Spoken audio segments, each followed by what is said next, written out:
Assalamualaikum warahmatullahi wabarakatuh. Selamat pagi anak-anakku kelas 10 semuanya. Semoga kalian tetap sehat dan tetap semangat menyaksikan pembelajaran sosiologi.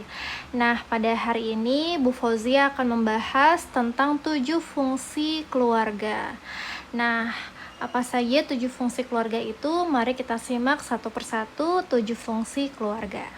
Nah, sebelum kita masuk pada 7 fungsi lembaga keluarga, sekarang kita dudukan dulu apa sih itu keluarga.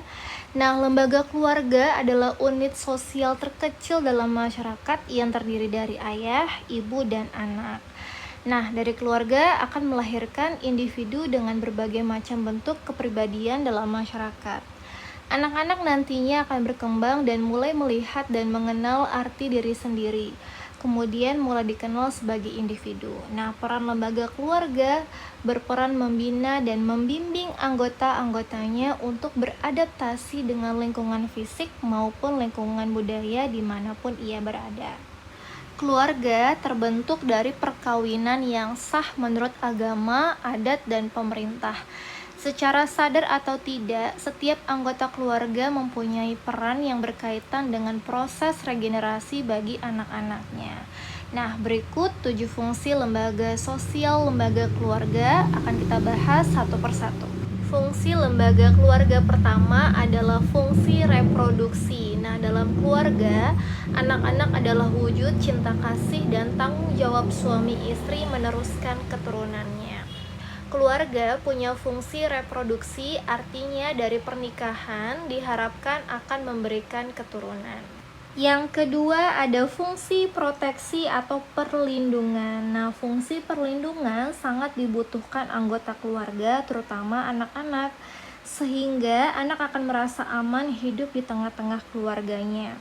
Ia akan merasa terlindung dari berbagai ancaman fisik maupun mental yang datang dari dalam keluarga maupun dari luar keluarga. Selanjutnya yang ketiga ada fungsi ekonomi. Nah, umumnya dalam sebuah keluarga, ayah adalah kepala keluarga serta tulang punggung keluarga.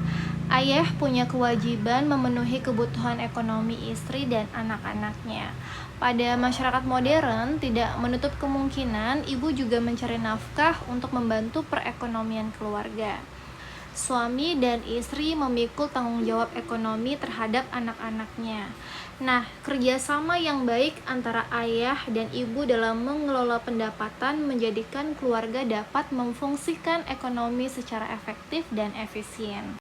Yang keempat ada fungsi afeksi atau fungsi kasih sayang.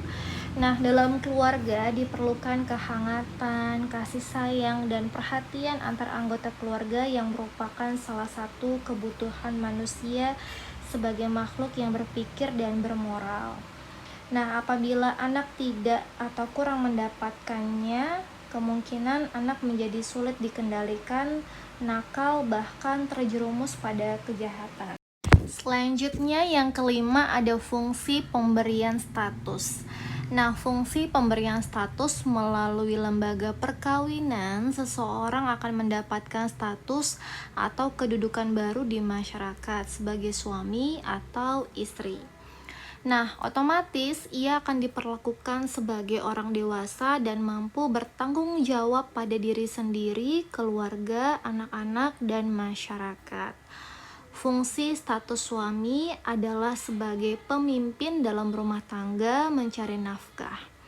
Istri berfungsi sebagai pendamping suami dalam menjaga keutuhan dan keharmonisan rumah tangga.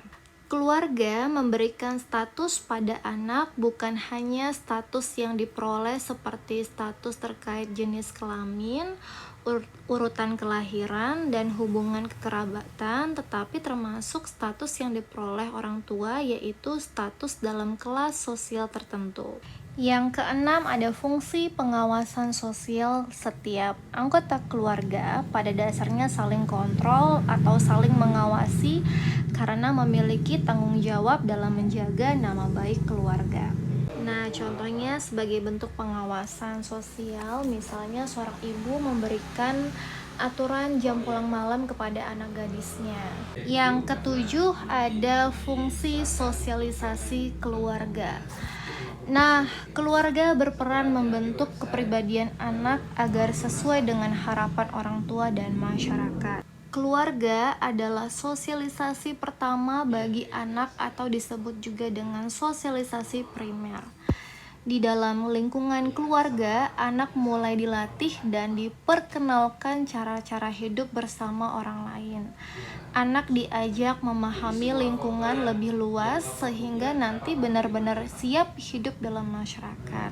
Orang tua memperkenalkan anak tentang norma yang berlaku di masyarakat seperti norma dan nilai-nilai sosial yang berlaku dalam masyarakat. Dalam rangka sosialisasi ini, anak diajarkan menjalankan kehidupan sesuai nilai dan norma di masyarakat. Contohnya, misalnya orang tua mengajarkan putra-putrinya untuk mencium tangan orang tua ketika hendak berangkat sekolah. Nah, mencium tangan orang tua adalah salah satu contoh kebiasaan yang dinilai positif dalam masyarakat. Contoh lain misalnya mengajarkan norma agama, yaitu kewajiban melaksanakan rukun Islam dan rukun iman dalam agama Islam. Kemudian mengajarkan tentang norma kesusilaan, misalnya jujur dalam perkataan dan perbuatan, membantu orang lain yang membutuhkan, dan menghormati sesama manusia. Nah, itulah contoh-contoh sosialisasi nilai-nilai dasar yang diberikan orang tua kepada anaknya. Nah, sekian materi pembelajaran pada hari ini. Semoga kalian dapat memahami materi ini dengan baik. Bu Fauzia tutup pembelajaran hari ini. Wassalamualaikum warahmatullahi wabarakatuh.